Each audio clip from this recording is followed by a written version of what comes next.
தமிழகத்தில் வாக்காளர்களுக்கு அதிமுக பணம் கொடுப்பது பற்றி சிபிஐ விசாரணைக்கு உத்தரவிடுமாறு பிரதமர் நரேந்திர மோடியிடம் திமுக வலியுறுத்தியுள்ளது.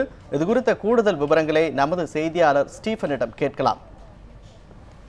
ஸ்டீஃபன், சொல்லுங்க ஸ்டீஃபன், திமுகவினர் கோரிக்கை குறித்து மத்திய அரசு என்ன நடவடிக்கை எடுப்பதாக இருக்கு? திமுகவினர் என்ன கோரிக்கையை பிரதமரிடம் முன்வைத்துள்ளார்கள்? இது குறித்து சொல்லுங்க ஸ்டீஃபன். வணக்கம் வெங்கடேசன். கடந்த 5 ஆண்டுகளில் அதிமுக அமைச்சர்கள் ஊழலில் சம்பாதித்த பணத்தை தேர்தல் சமயத்தில் மக்களுக்கு வாக்காளர்களுக்கு கொடுப்பதாக பணப்பட்டுவாடாவானது தொடர்ந்து தமிழகத்தில் நடைபெற்று வருகிறது. இது குறித்து சிபிஐ விசாரணை நடத்த வேண்டும் என்பதனை வலியுறுத்தி திமுக பிரமுகர்கள் பிரதமர் நரேந்திர மோடியை சந்தித்து மனு அளித்திருக்கின்றனர். இந்த மனுவினுடைய விவரம் என்ன அவர்கள் கோரிக்கை வைத்திருக்கிறார்கள் என்பது குறித்து திமுகவினுடைய தலைமை செய்தி தொடர்பாளர் டி.கே. இளங்கோவன் நம்மோடு இருக்கிறார். அவரிடம் பேசுவோம். ஐயா வணக்கம். இன்றைக்கு திமுக சார்பில் நீங்கள் பிரதமரிடம் வலியுறுத்தக்கூடிய விஷயங்கள் என்ன? கடந்த சில நாட்களுக்கு முன்னாலே கரூரிலே அன்புநாதன் என்பவருடைய இல்லத்திலிருந்து ஏறத்தாழ மிகப்பெரிய அளவிலே பணம் கைப்பற்றப்பட்டது. ஆனால் காவல்துறையின் சார்பில் வந்த தகவல்களோ வெறும் 5 கோடி ரூபாய் தான் கைப்பற்றப்பட்டது என்று சொன்னார்கள். ஆனால் அங்கே பணம் என்னும் எந்திரங்கள் 20 எந்திரங்கள் அந்த இடத்திலிருந்து கைப்பற்றப்பட்டிருக்கிறது. 20 எந்திரங்கள் வைத்து பணம் எண்ணுவதாக இருந்தால் அது எந்த அளவுக்கு அங்கே பெரிய அளவிலே பணம் புழங்கி இருக்க வேண்டும் என்பது நமக்கு புரிகிறது. இது குறித்து எங்களுக்கு கிடைத்த தகவலின்படி கடந்த 5 ஆண்டுகளில் அதிமுக அமைச்சர்களில் ஒரு சிலர், குறிப்பாக ஓ பன்னீர்செல்வம், நத்தம் விஸ்வநாதன் போன்ற ஒரு சில அமைச்சர்களே ஏறத்தாழ 15,000 கோடி ரூபாய்க்கு மேல் வெளிநாடு வங்கிகளில் முதலீடு செய்திருக்கிறார்கள். துபாயிலே ஒரு அமைச்சர் மருத்துவமனை கட்டுகிறார் என்றெல்லாம் செய்திகள் எங்களுக்கு கிடைத்தன. இந்த செய்திகள் அது வேறு வங்கிகளிலே, பேங்காக்கிலே உள்ள வங்கியிலே பணம் முதலீடு செய்யப்பட்டிருக்கிறது என்பது போன்ற செய்திகள் எல்லாம் வந்தது. இதனை இயக்குபவர் ஒரு சாதாரண பழைய கார் வாங்கி விற்பனை செய்து வந்த அன்புநாதன் என்பவர் இந்த அளவுக்கு மிகப்பெரிய பணத்தை கையாளுகிற அளவுக்கு எப்படி உயர்ந்தார் என்பது அவருக்கும் இந்த அமைச்சர்களுக்கு உள்ள தொடர்பின் அடிப்படையிலே தான் ஏற்பட்டது என்பதை புரிந்து கொண்டு விசாரிக்கும் பொழுது சில தகவல்கள் எங்களுக்கு கிடைத்தன.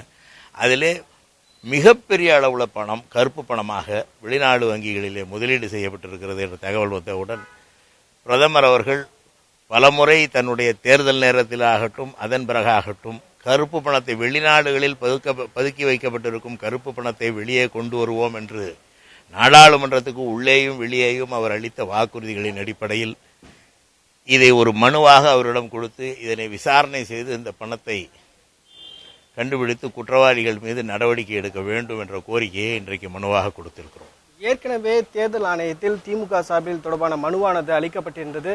தேர்தல் ஆணையம் என்ன நடவடிக்கை இதுவரையும் எடுத்திருக்கிறது? தேர்தல் ஆணையத்தினுடைய நடவடிக்கை உங்களுக்கு திருப்தி அளிக்கக்கூடிய வகையில் இருக்கிறதா? தேர்தல் ஆணையத்திலும் நாங்கள் கொடுத்த பல புகார்களின் மீது நடவடிக்கை எடுக்கப்பட்டிருக்கிறது. பல அதிகாரிகள் மாற்றப்பட்டிருக்கிறார்கள். குறிப்பாக கரூரிலே இருந்த மாவட்ட ஆட்சித்தலைவரே இந்த அன்புநாதனுக்கு உதவியாக இருந்தார் என்ற செய்தி வந்தவன் அவரையும் மாற்றியிருக்கிறார்கள். தமிழக டிஜிபிக்கு பதிலாக ஒரு புது தேர்தல் பணிகளை பார்வையிடுவதற்கு மற்றும் ஒரு புது டிஜிபியை நியமித்திருக்கிறார்கள். ஏறத்தாழ ஒரு 8 அல்லது 9 மாவட்ட ஆட்சித்தலைவர்களை மாற்றியிருக்கிறார்கள். இன்னும் சில பேரை மாற்ற வேண்டும் என்ற கோரிக்கையை தொடர்ந்து நாங்கள் வைத்து வருகிறோம். அதனையும் செய்வார்கள் என்று நம்புகிறோம். ஏனென்றால் தேர்தலை அமைதியான முறையில், நேர்மையான முறையில் நடத்த வேண்டிய பொறுப்பும் கடமையும் தேர்தல் ஆணையத்துக்கு இருக்கிறது. அதை நடத்தி காட்ட வேண்டும் என்ற எண்ணமும் அவர்களுக்கு இருப்பதாகவே நான் கருதுகிறேன். ஐயா, இப்ப நீங்க டி.கே. இளங்கோவன் ஐயாவோட நீங்களும் பிரதமரை போய் சந்திச்சிருக்கீங்க. பிரதமர் உங்களுக்கு என்ன வாக்குறுதி அளித்தார் உங்களுக்கு மனுவை பெற்றுக்கொண்ட பிறகு? என்போர்ஸ்மெண்ட் விசாரணையை வேகமாக நடத்த வேண்டும் என்ற கோரிக்கை வைத்திருக்கிறோம். அதில் பிரதம அமைச்சர் ஏற்றுக்கொண்டிருக்கிறார். மிக விரைவிலே விசாரணை செய்யப்படும். இதை விசாரித்து நல்ல முடிவை அறிவிப்பதாக கூறியிருக்கிறார். பொதுவாக வெளிநாட்டிலே பதுக்கப்பட்டிருக்கிற பணத்தை இந்தியாவிற்கு கொண்டு வருவதிலே மிகுந்த ஆர்வம் காட்டுகிற பிரதம அமைச்சர் இதிலே ஆர்வம் காட்டுவார் என்ற வகையிலே தான் நாங்கள் வலியுறுத்தினோம். அதை அவர் ஏற்றுக்கொண்டிருக்கிறார். விரைவிலே விசாரணை அமைக்கப்படும் என்று சொல்லியிருக்கிறார். திமுகவும் பணப்பட்டுவாடாவில் ஈடுபடுகிறது என்று அதிமுக தரப்பினர் ஒரு குற்றச்சாட்டை முன்வைத்திருக்கிறார்கள். தம்பிதுரை கூட நேற்று முன்தினம் தேர்தல் ஆணையத்தில் புகார் ஒன்றை கொடுத்திருக்கிறார். அதிகாரிகளை திமுகவிற்கு தேவையான வகையில் மாற்றம் செய்து கொண்டிருக்கிறார்கள் என்று. இது பற்றி உங்களுடைய கருத்து? அதிகாரிகளை மாற்றம் செய்வதை பற்றி அவர்கள் ஏன் கவலைப்பட வேண்டும்? எப்பொழுது தேர்தல் ஆணையத்தினுடைய கட்டுப்பாட்டுகள் ஒரு அரசு வந்து விடுகிறதோ அதற்கு பின்பு அந்த அதிகாரிகளை பற்றி கவலைப்பட வேண்டியவர்கள் ஆட்சியாளர்கள் அல்ல.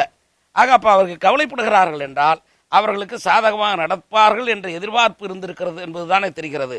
ஆக இதற்காக அவர்கள் வருத்தப்பட வேண்டிய அவசியம் இல்லை. இதற்காக அவர்கள் மனு கொண்டு போய் தூக்கி கொண்டு போய் கொடுக்க வேண்டிய அவசியம் இல்லை. ஒரு நாட்டினுடைய துணை சபாநாயகராக இருக்கிறார், இந்தியாவுடைய துணை சபாநாயகராக இருக்கார், பல முறை மத்திய அமைச்சராகவும் இருந்தார், 2-3 முறை நாடாளுமன்ற உறுப்பினராக இருக்கிறார். அவருக்கு சட்டம் தெரியாதது அல்ல. சட்டம் தெரிந்த அவர் எப்படி அதிகாரிகளுக்கு உதவிகரமாக அவர் போய் இல்லை இவர்களை எல்லாம் மாற்றக்கூடாது, மாற்றியது தவறு என்று சொல்லுகிறார் என்பதிலேயே தான் திருடி பிறடை நம்பார் என்ற கணக்குத்தான் தெரிகிறது. பொதுவாக அதிமுகவினர் திமுக மீது வைக்கக்கூடிய குற்றச்சாட்டு என்னவென்றால் திமுகவினரும் பணப்பட்டுவாடாவில் ஈடுபட்டுக் கொண்டிருக்கிறார்கள் என்று.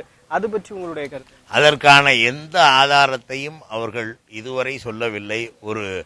ஒரு புழுதிவாரி தூற்றுவதை போல அவர்கள் பேசுகிறார்கள். ஆனால் அதிமுகவினர் வீட்டிலேயே, குறிப்பாக இந்த அன்புநாதன் அவர்களுடைய வீட்டிலேயே 5 கோடி ரூபாயை கைப்பற்றியிருக்கிறார்கள். பல அதிமுகவினர் வீடுகளிலே பணத்தை கைப்பற்றியிருக்கிறார்கள். அதிமுகவினர் வாகனங்களிலிருந்து பணத்தை காவல்துறையே கைப்பற்றியிருக்கிறது.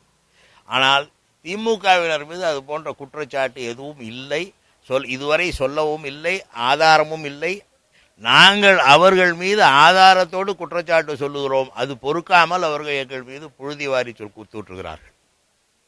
பொதுவாக தற்போது கருத்து கணிப்புகள், தமிழக ஊடகங்களிலால் நடத்தப்படக்கூடிய கருத்து கணிப்புகள் அனைத்துமே திமுகவிற்கு ஒரு சாதகமான ஒரு கருத்து கணிப்பாக இருந்து வருகிறது. இந்த கருத்து கணிப்பை நீங்கள் எப்படி பார்க்கிறீங்க?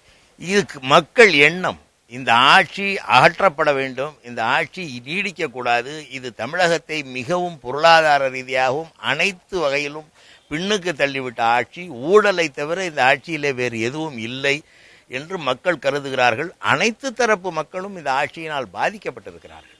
எனவே இது கருத்து கணிப்பை தாண்டி மக்களுடைய எண்ணம் தான் கருத்து கணிப்பாக பிரதிபலிக்கிறது. நன்றி ஐயா. அதாவது அதிமுகவினர் வைக்கக்கூடிய குற்றச்சாட்டுகள் அனைத்தும் ஆதாரமற்றவையாக இருக்கிறது. சிபிஐ விசாரணை பணப்பட்டுவாடா குறித்து நடத்தப்பட வேண்டும் என்பது இவர்களுடைய மிக முக்கியமான கோரிக்கையாக இருந்து வருகிறது. வெங்கடேஷ், நிச்சயமாக உங்களுடைய கூடுதல் தகவல்களுக்கு நன்றி ஸ்டீஃபன்.